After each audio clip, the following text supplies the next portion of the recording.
please join us in the Pledge of Allegiance. I pledge allegiance to the flag of the United States of America and to the republic for which it stands, one nation, under God, indivisible, with liberty and justice for all. Girl Scouts, please join us in the Girl Scout Promise.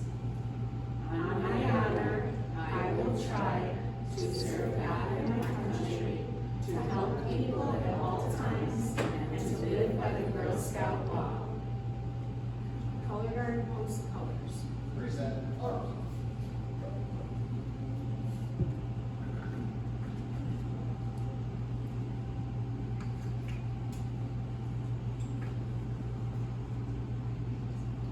Color guard dismiss. Order arms.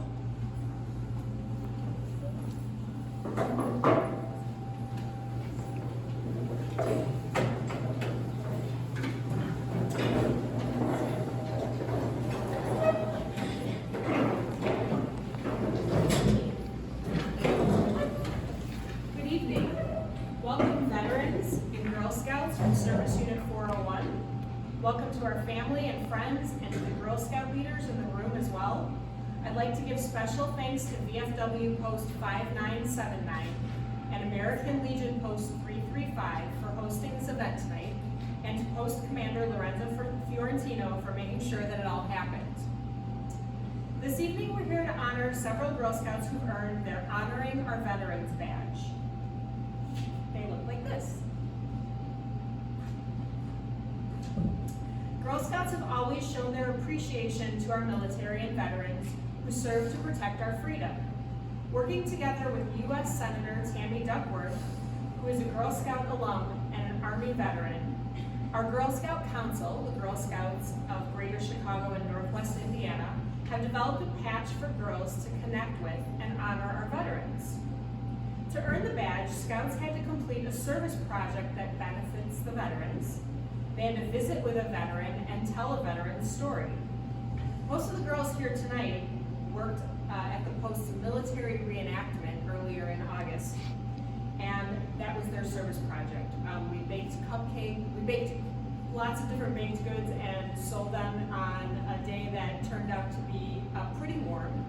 And the girls came in with a pretty gung-ho attitude, and they got out there and they sold not only in our bake sale booth, but they hit the road and took the show on the road, and they took some baked goods out to the different military reenactors and also the other vendors and sold them that way. Also, we have a scout here tonight who sang the national anthem at that event. That was her service project. I won't ask you to sing the national anthem tonight.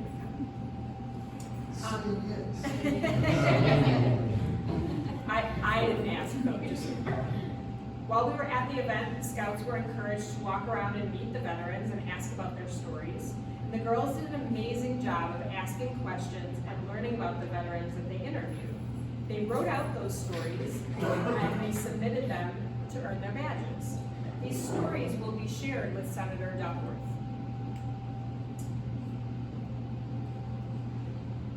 Right when I need Lorenzo, he leaves the room. Okay. Momentarily, I will be inviting Post Commander Lorenzo Fiorentino forward to introduce some of our veterans here tonight.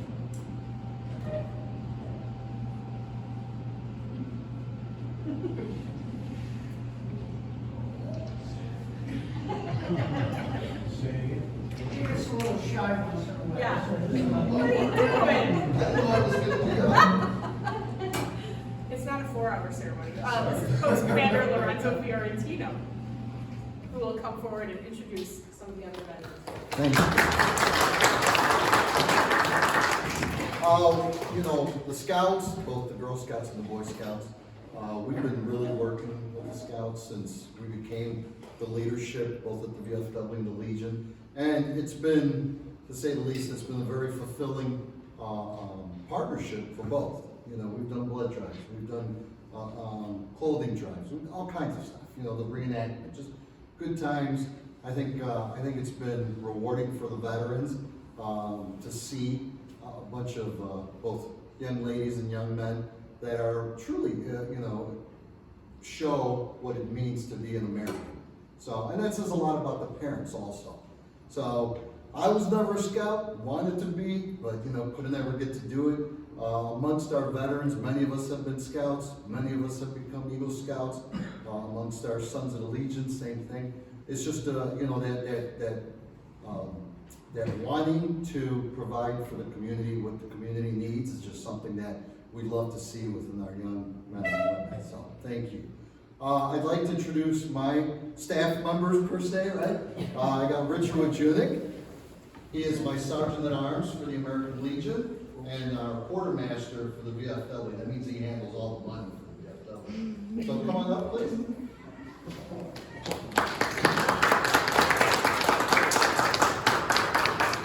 And we have Gary Linden, who is the curator for my museum and for our museum, and he is also a member of our Sons of the Legion.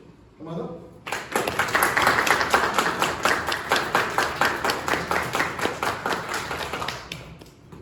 George Correa, also known as DJ George.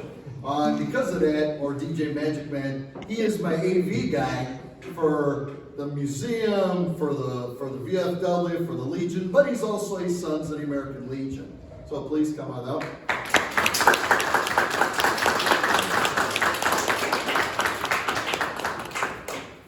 And then we have another veteran here today, Gallo Rodriguez, and there's no particular order that I'm calling everybody in, but Gallo is one of our more recent members. He is a Chicago police officer, so everybody should feel safe right now, right? And he's just been a wealth of information because he's still in the Naval Reserves. So it's also great to have somebody that's currently in also be a member of our post. So Gallo, please come on up.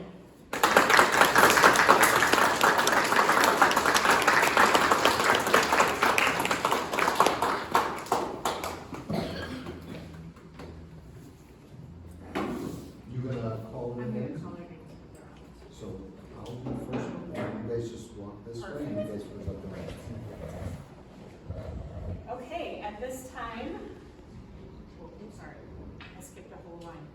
First, I'd like to thank all of you for your service and for being here tonight to help award the patches to the Scouts. Girl Scouts, when I call your name, please come forward to receive your badge. Alessandra.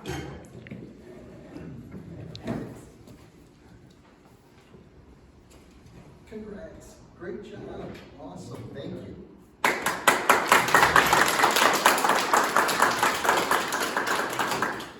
Natalia Baxter.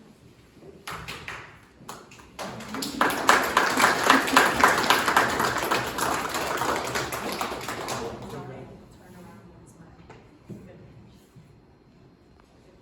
McKenna Doyle.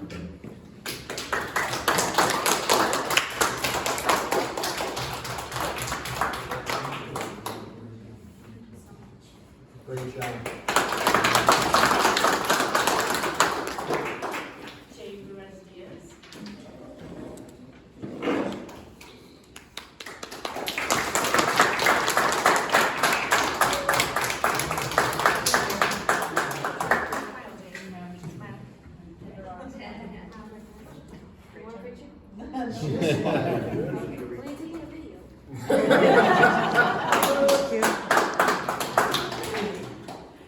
I'm going to call the next three together because they're sisters, and this will make one lovely opportunity for them. Emma, Lily, and Mackenzie.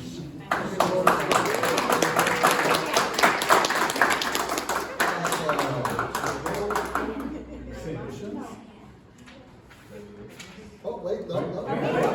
Gotta get a picture first. There you go. Nice. There you go. There you go. Awesome, very nice.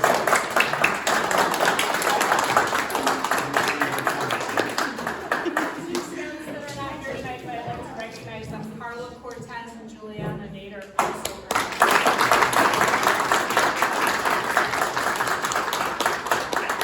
Well, that concludes our short little ceremony. I'd like to thank you all for coming, but ask that you please remain in your seats for a few moments. We're going to learn a little bit about the museum that's right here on the property, and then facility tours.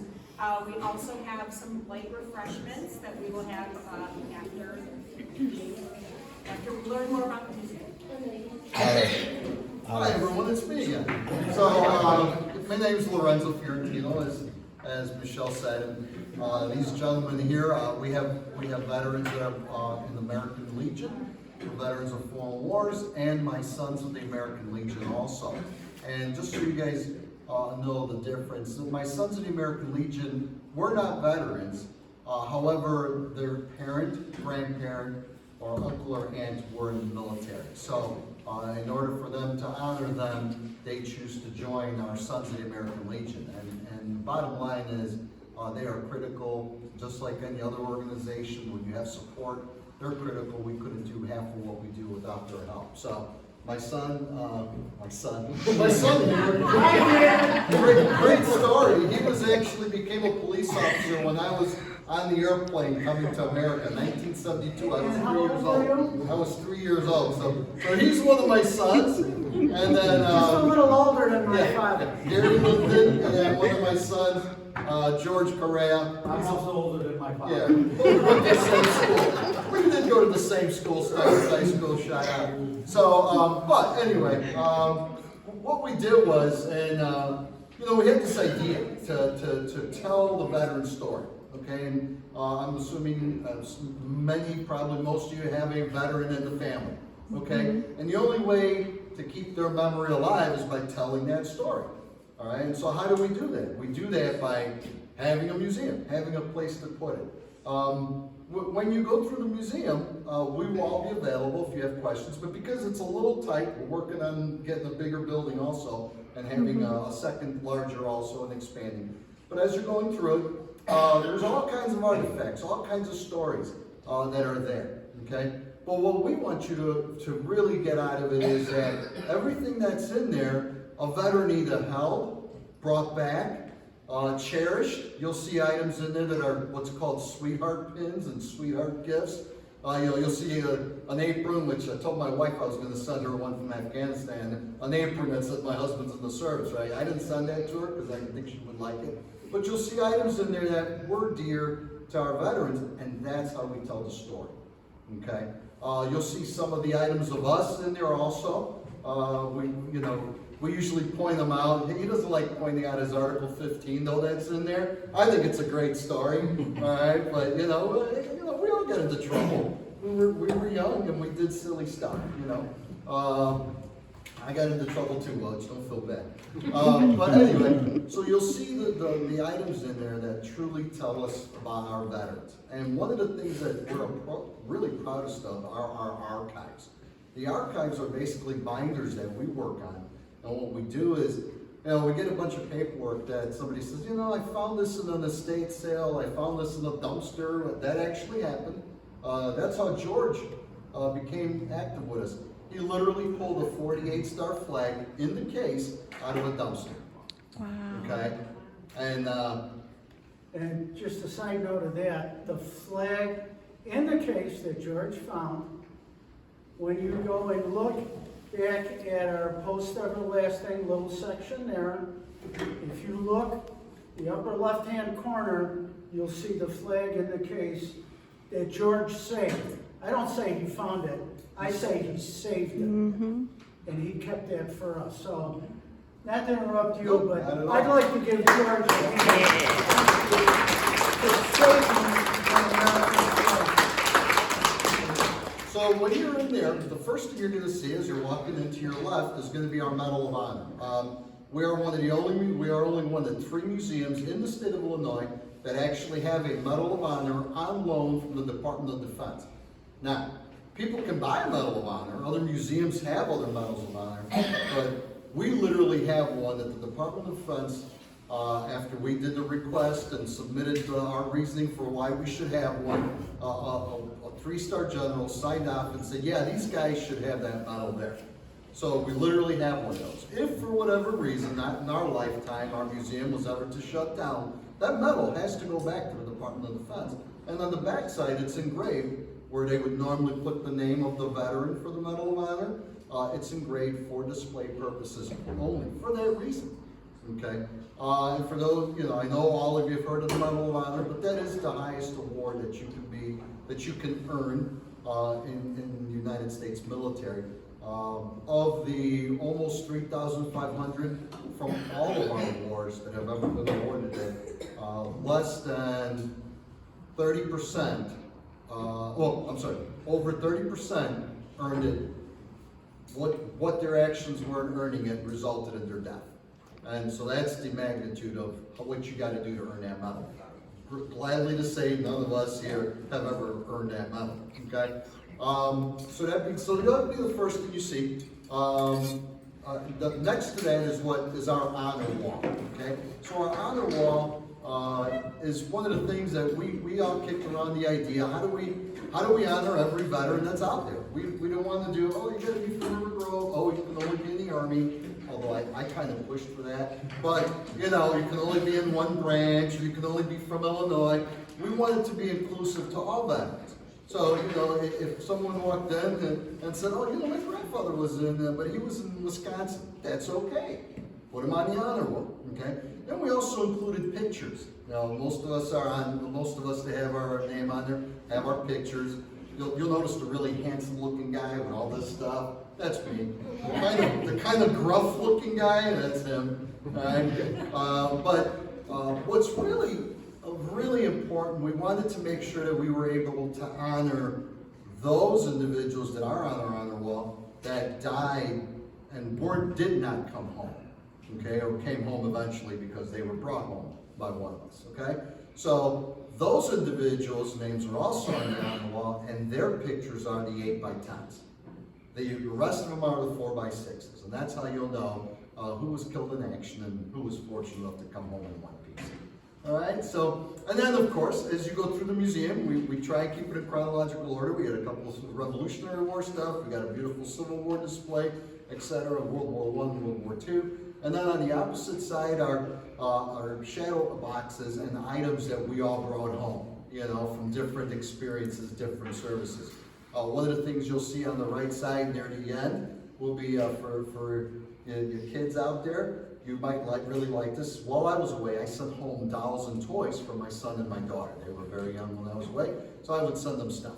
And they would call it Daddy's Treasure Box, you know, because it was kind of neat stuff. So that was all. My wife would show it to the kids, put it away, and they never saw it again until I did I did an actual presentation called Kabul Dolls, where I talked about the history of the company that we founded, which was a bunch of widows who needed to make a living, right? So what we did was we gave them money to start this company, and then they continued to do that. And so they made toys for us. They made dolls for us. I won't go into the sad part of the story, but eventually the government took over the company. Now it's still called Kabul Dolls. You can look it up. But everything's made in China, and the ladies aren't allowed to work anymore, as many of you may know from the news. So those are really neat. Each one of them tells their own little story because they're all different outfits from the different tribes of Afghanistan. So kind of neat. Another neat thing you'll see in there is I mentioned the archives. Stay as long as you want. We're in no hurry. You know, most of us are retired except for him and I. George, I don't know what he does, but you know, he's here all the time too. But stay as long as you want, because what we have in there are I'm sorry, I'm ESL. I was born in Sicily. Took me a little while to learn the English. But you'll see what are called our archives, okay? And they are binders of that paperwork and those pictures I was telling you about. So we do a little more research and we tell the story of that veteran from as much as we could get in that binder. And you'll see little binders in there with a veteran's name, maybe his rank, the branch of service, and then when he served. And those are key because you know, someone wants to come here, that's all first-hand information, okay? And then on the opposite side of that, you'll see a little display to the females in our military, starting from, we've got some items in there as far back as World War I, or early World War II. Early World War II. And of course, just like we have the G.I. Joe dolls everywhere, that's where we decided to put our G.I. Jane dolls. So you'll see those in there also. All right. If you have any questions, I'm probably boring you to death at this point, so I will stop. So please, I think Michelle has a way set up for everybody to take a walk through there. If you have any questions, please ask any one of us. If you want to bring family or friends at another time and just have the whole thing to yourselves for a couple of hours, we're more than happy to host it. So please, questions? Yes, sir. How about Sunday? So yeah, Sunday we're doing a